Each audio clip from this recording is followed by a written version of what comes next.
I've always thought of Bitcoin as a very binary investment, whether it goes from 80 to 8,000 to 6,000 to 3,000 to 13,000. It doesn't matter. This is either zero or it's millions. Hey, what's going on, guys? In early days of Bitcoin, it has been labeled as a schmuck insurance.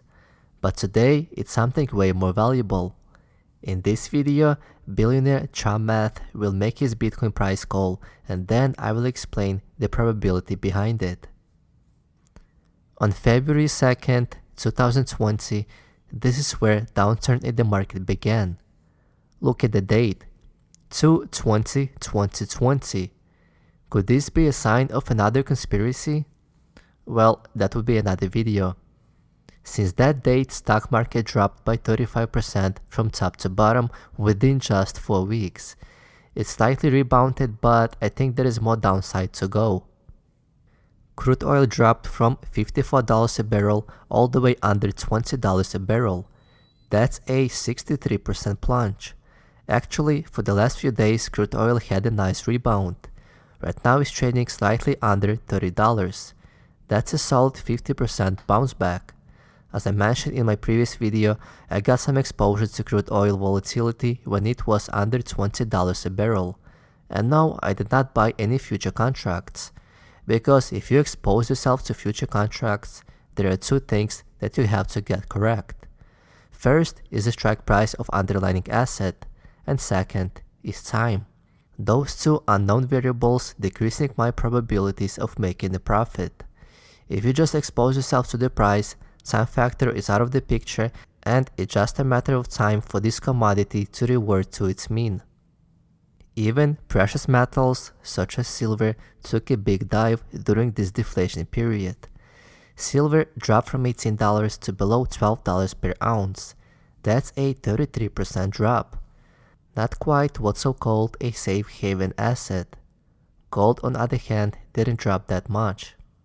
Now let's take a look at Bitcoin. Bitcoin dropped from $9,600 all the way under $5,000. That's around 50% decline. But then it also had a nice bounce back of around 40% to the current price of $6,800. To be honest, guys, I do not know where Bitcoin is going to be tomorrow and day after that. Nobody knows. But we can say with some precise probability where Bitcoin might be in a few years from today. Therefore, we can prepare accordingly and restructure our portfolios. Currently, my two favorite YouTube channels on YouTube are Real Vision and Anthony Pompliano Podcast. They provide great quality content to the public. A few days ago, Pompliano made an interview with Billionaire Chamath Plipitaya. Sorry guys, I do not know how to pronounce his last name. And Pompliano asked him a nice question about the outlook on the Bitcoin. Let's take a look what exactly he had to say. This leads to Bitcoin, right? You're famous for calling it the schmuck insurance. I'm not going to say that we're in the situation where the insurance is needed yet, but we're definitely headed that direction over a long period of time. How have your views on Bitcoin kind of changed over time? And have you bought more Bitcoin, sold Bitcoin, or changed anything in kind of from portfolio allocation standpoint? So first of all, I think you said it exactly right, which is that I think that this is the setup, meaning I think Bitcoin needed a moment like this for it to be relevant. In 2013, I bought a lot. And at one point, I think I had almost 5% of all the Bitcoins. My basis is about $80 a coin. I've never bought more. Most of my Bitcoin now sit with a company. And, they use it for trading purposes. They use it to run a bunch of other strategies. And I did that mostly for safety and security and peace of mind. I didn't want to deal with it. I wanted to own equity in a business. That equity can be hedged. That equity can be tax structured advantageously. And then it allows them to run a big business, which generates cash, and I can get a cash and, dividend stream. So I have not bought since I initially basically wrote that article for Bloomberg in 2013. My thoughts are the following. Right now, I think what you're seeing is that it's still a speculative instrument, and it's too speculative for it to be reliable. So if you're going to make the case that, it should replace fiat currency, well, one thing you have to look at is the volatility of the US dollar, and you can't replace it with something that's 9 sigma more volatile. It doesn't work. And the reason it doesn't work is that it's too, again, going back to what markets are important. The only market that's even more important than the debt markets are the currency markets. Mm-hmm. And what you see is enormous amounts of liquidity where 5% moves, so 500 basis point moves, are newsworthy. Well, those 500 basis point moves in the absence of some massive exogenous event take years to play out. And in that, there's value because it allows more market participants to be active in that market so that they can use it as a critical pillar of how they run their business. But now all of a sudden, if you have 2,000 basis point moves a half hour, you can't effectively use it. And so what it does is it pushes it into this ghetto of day traders and speculators. And right now, that's where we are. We're in that ghetto. And you need to get out. And the way that it gets out is that you need to flush the speculators and day traders out. And you need to have still some basis of interest from long-term holders.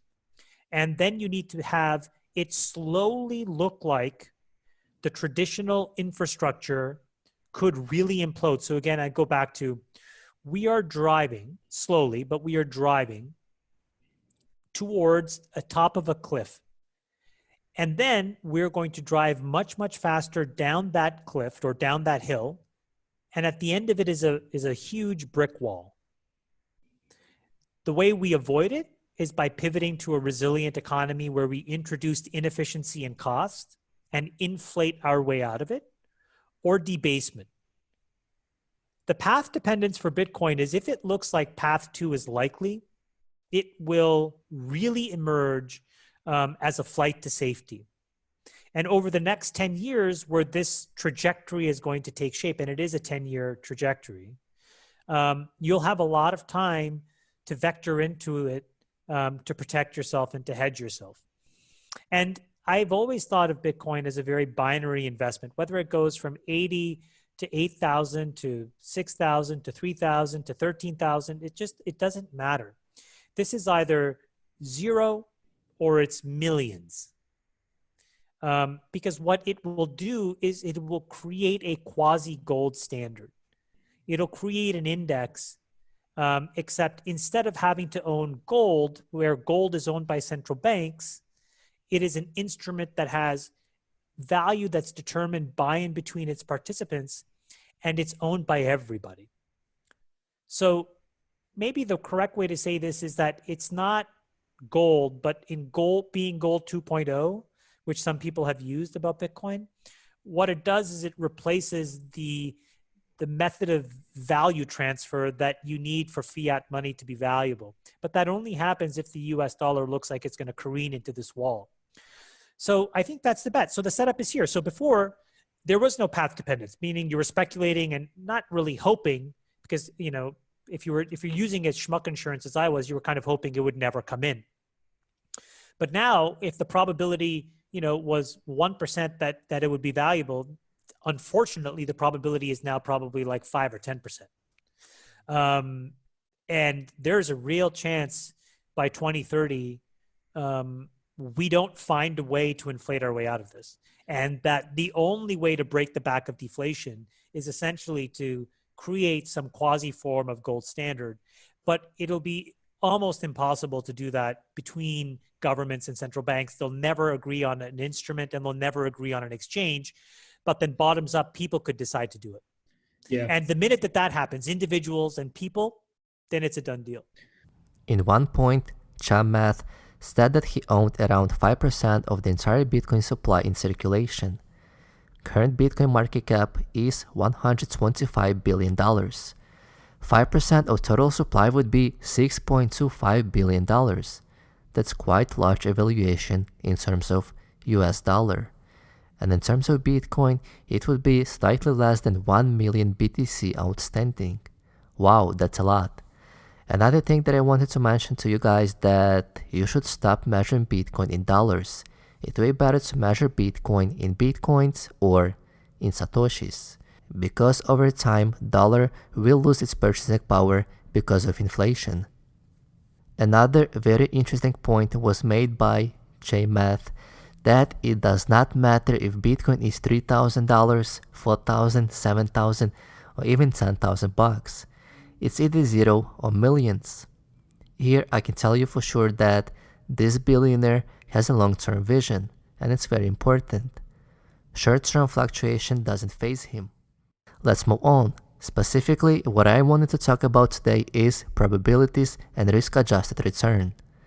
Let me give you a quick introduction to random walk.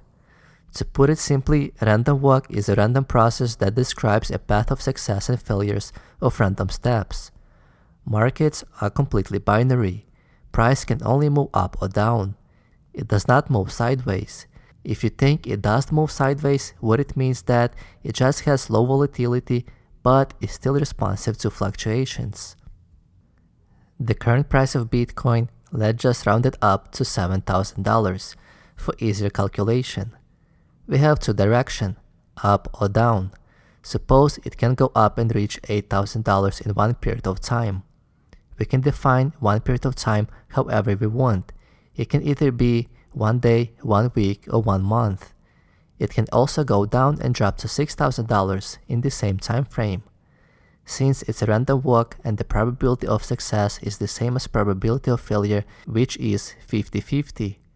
Let's go to the next step. Let's assume that next week we reach $8,000, and now it can go up and reach $9,000 with probability of 50%, and it also can go back down and reach $7,000 with the same probability respectively. If probability of success is the same as probability of failure, it calls unbiased random walk, but if probabilities are different, it calls biased random walk. Let's assume the probabilities are the same. And what are the chances that Bitcoin can reach from the current price of $7,000 till $9,000 in just 2 steps? It's simple. 1/2 multiplied by 1/2 equals 1/4. So we have 25% chances that Bitcoin can reach $9,000 in 2 steps. We also have 25% chances that Bitcoin can drop till $5,000 in 2 steps, respectively. But what if we change the odds of success? Suppose if we follow biased random walk and the odds of the success is 80% and odds of failure is 20%. Those of you who never took statistics class, the sum of probabilities is always add up to 1 or 100%. So now let's ask the same question. What are the chances that Bitcoin can reach from the current price of $7,000 till $9,000 in 2 steps? It's simply 0.8 times 0.8 equals 64%. Our odds are now way better. It's way better than 25%.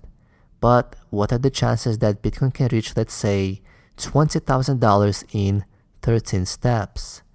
That's going to be 0.8 to the power 13 equals 5.4%. Which means we have only 5% chances of Bitcoin reaching $20,000 in 13 steps. This is not very appealing, is it? At least not for me.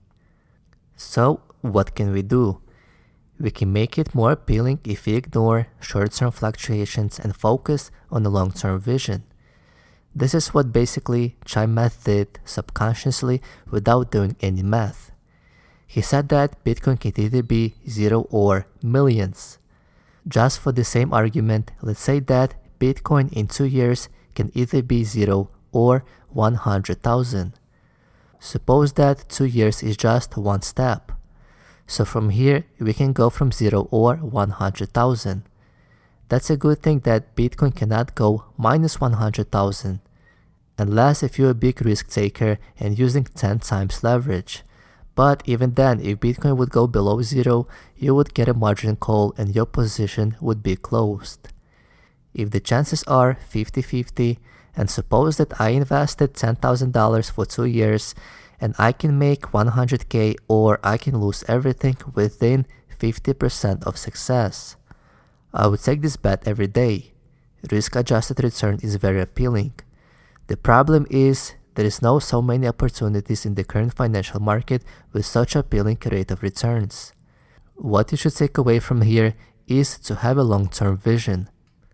Let me know what you guys think about Chamath Bitcoin price prediction. Personally, I really like it. Leave your thoughts in the comment section below, hit that like button and subscribe.